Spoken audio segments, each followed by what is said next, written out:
जय प्रभु श्री राम। रामायण कथा है प्रभु श्री रामचंद्र की। इसी रामायण कथा के अयोध्या कांड में प्रभु श्री राम के राज तिलक की तैयारी की कथा में सुनाने जा रही हूँ। जय प्रभु श्री राम। दूसरे दिन राजा दशरथ के दरबार में सभी देशों के राजा लोग उपस्थित थे। सभी को संबोधन करते हुए दशरथ ने कहा, हे नृपगण, मैं अपनी और अयोध्या वासियों की ओर से आप सभी का हार्दिक स्वागत करता हूँ। आपको ज्ञात ही है कि अयोध्या नगरी में अनेक पीढ़ियों से इक्ष्वाकु वंश का शासन चलता आ रहा है। इसी परंपरा को निर्वाह करते हुए मैं अब अयोध्या का शासनभार अपने सभी प्रकार से योग्य, वीर, पराक्रमी, मेधावी, धर्मपरायण और नीति निपुण ज्येष्ठ पुत्र राम को सौंपना चाहता हूँ। अपने शासन काल में मैंने अपनी प्रजा को हर प्रकार से सुखी और संपन्न बनाने का प्रयास किया है। अब मैं वृद्ध हो गया हूँ और इसी कारण से मैं प्रजा के कल्याण के लिए अधिक सक्रिय रूप से कार्य करने में स्वयं को असमर्थ पा रहा हूँ। मुझे विश्वास है कि राम अपने कौशल और बुद्धिमत्ता से प्रजा को मुझसे भी अधिक सुखी रख सकेगा। अपने इस विचार को कार्यान्वित करने के लिए मैंने राज्य के ब्राह्मणों, विद्वानों एवं नीतिज्ञों से अनुमति ले ली है। वे सभी मेरे इस विचार से सहमत हैं और उन्हें विश्वास है कि राम शत्रुओं के आक्रमणों से भी देश की रक्षा करने में सक्षम है। राम में राजत्व के सभी गुण विद्वान हैं। उनकी दृष्टि में राम अयोध्या का ही नहीं वरन तीनों लोकों का राजा होने की योग्यता भी रखता है। इस राज्य के लिए आप लोगों की सम्मति भी अत्यंत महत्वपूर्ण है, अतः आप लोगों इस विषय में अपनी सम्मति प्रदान करें। महाराज दशरथ के इस प्रकार कहने पर वहां पर उपस्थित सभी राजाओं ने प्रसन्नतापूर्वक राम के राज तिलक के लिए अपनी सम्मति दे दी। राजा दशरथ ने कहा, आप लोगों की सम्मति पाकर मैं अत्यंत प्रसन्न हूँ, क्योंकि चैत्र मास जो सब मासों में श्रेष्ठ मधुमास कहलाता है चल रहा है। कल ही राम के राज तिलक के उत्सव का आयोजन किया जाए। मैं मुनि श्रेष्ठ वशिष्ठ जी से प्रार्थना करता हूँ कि वे राम के राज तिलक की तैयारी का प्रबंध करें।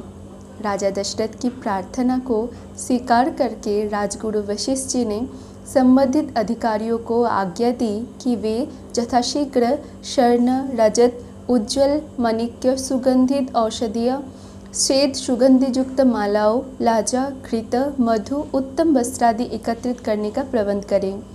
चतुरंगिनी सेना को सुसज्जित रहने का आदेश दें।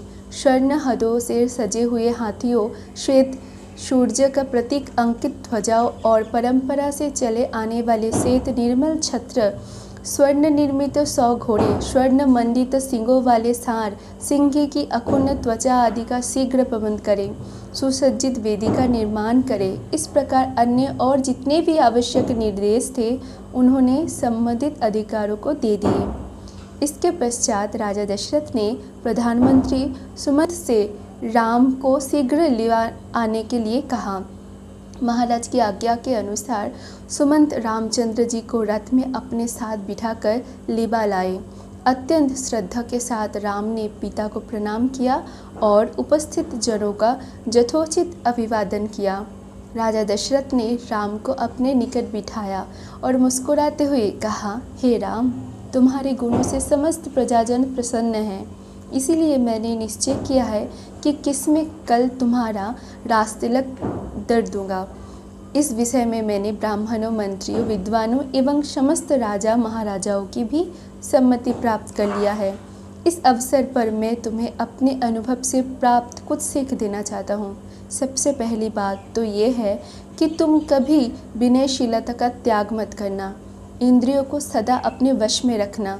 अपने मंत्रियों के हृदय में उठने वाले विचारों को प्रत्यक्ष रूप से जानने और समझने का प्रयास करना। प्रजा को सदैव संतुष्ट और सुखी रखने का प्रयास करना। यदि मेरी कही इन बातों का तुम अनुसरण करोगे तो तुम सब प्रकार की विपत्तियों से सुरक्षित रहोगे और लोकप्रियता अर्जित करते हुए निष्कंटक राजकाज चला सकोगे। ये सिद्धांत की बात है कि जो राजा अपनी प्रजा को प्रसन्न और सुखी रखने के लिए सदैव प्रयत्नशील रहता है उसका संसार में कोई शत्रु नहीं होता। यदि कोई व्यक्ति स्वार्थवश उसका अनिष्ट करना भी चाहे तो भी वो अपने उद्देश्य में सफलता नहीं प्राप्त कर सकता, क्योंकि ऐसे राजा को अपनी प्रजा एवं मित्रों का हार्दिक समर्थन प्राप्त होता है। पिता से ये उपयोगी शिक्षा प्राप्त करके राम ने स्वयं को धन्य माना और उन्होंने अपने पिता को आश्वासन दिया कि वे अक्षरश इन बातों का पालन करेंगे। दास दासियों ने राजा के मुख से राम का राज तिलक करने की बात सुनी तो वे प्रसन्न से उछलते हुए महारानी कौशल्या के पास जाकर उन्हें शुभ संवाद सुनाया, जिसे सुनकर उनका रोम रोम पुलकित हो गया। इस शुभ समाचार को सुनाने वालों को उन्होंने बहुत सा स्वर्ण वस्त्राभूषण देकर उन्हें भेंट दिया। जय प्रभु श्री राम। प्रभु श्री रामचंद्र के राज तिलक की तैयारी की कथा संपूर्ण हुआ। हरे कृष्णा, राधे राधे।